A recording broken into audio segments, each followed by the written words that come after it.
Smartphones are such useful devices, but I didn't keep one now because of something we would call the happening. One day, it was my B-day. That day at night, I opened my present and found it was a new smartphone. It was very good. It was an iPhone. I started using iPhone.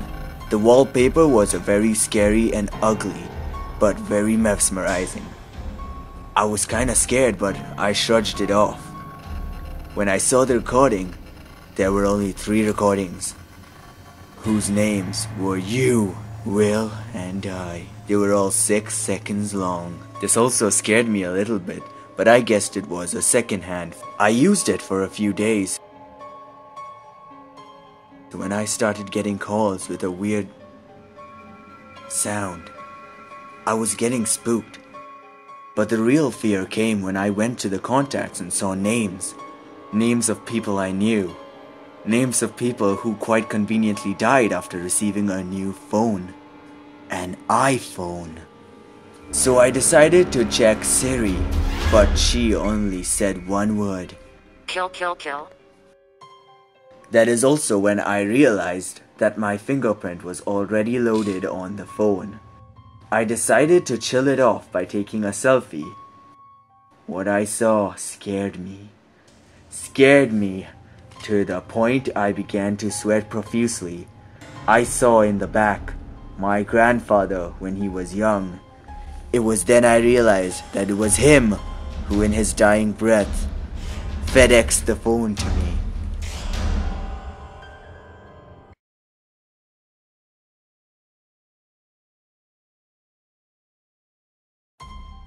I used to sleep soundly at night, but not since that fateful day.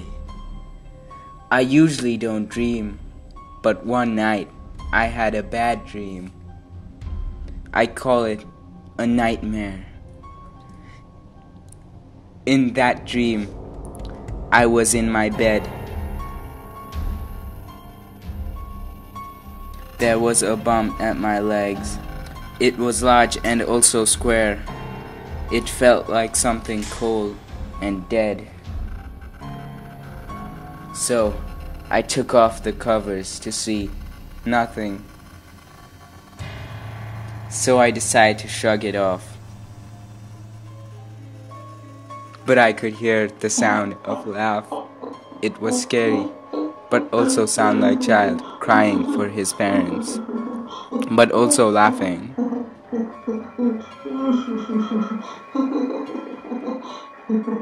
I called out, "Hello."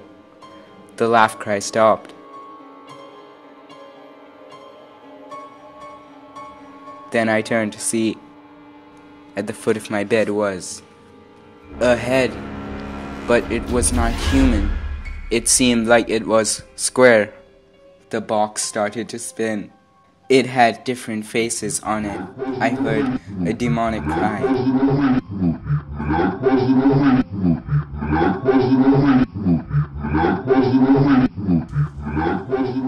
And then I started to scream, "Ah!" But then I woke up and saw at the foot of my bed there was nothing. But then I saw, sitting on my chair, the same box face. That was when I realized 'twas not a dream, it was reality, a paradox reality. Ah.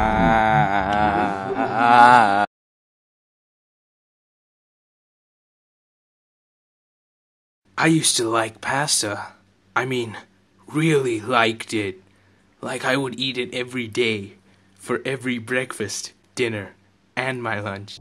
But now, I've stopped eating it. Ever since that day.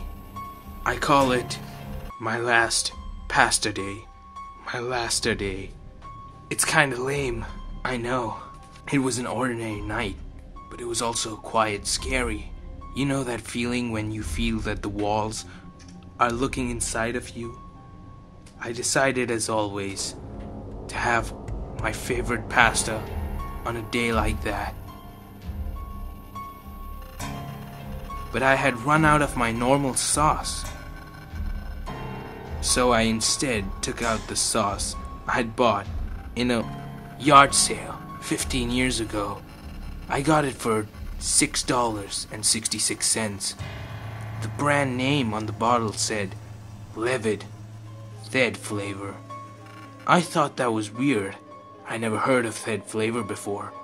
When I opened the can, it was red and chunky and smelled like blood.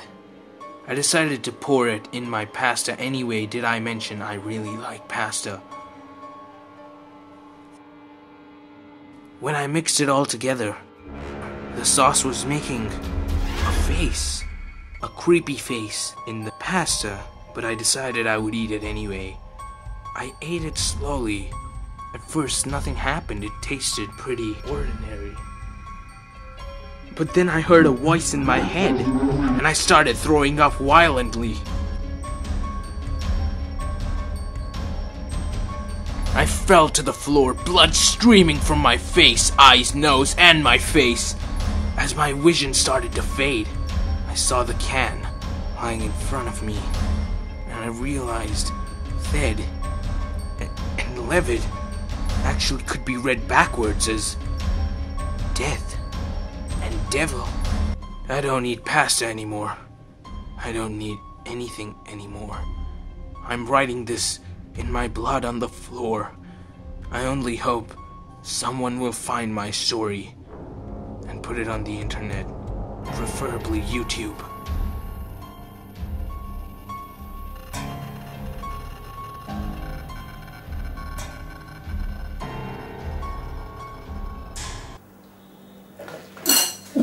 Whoa.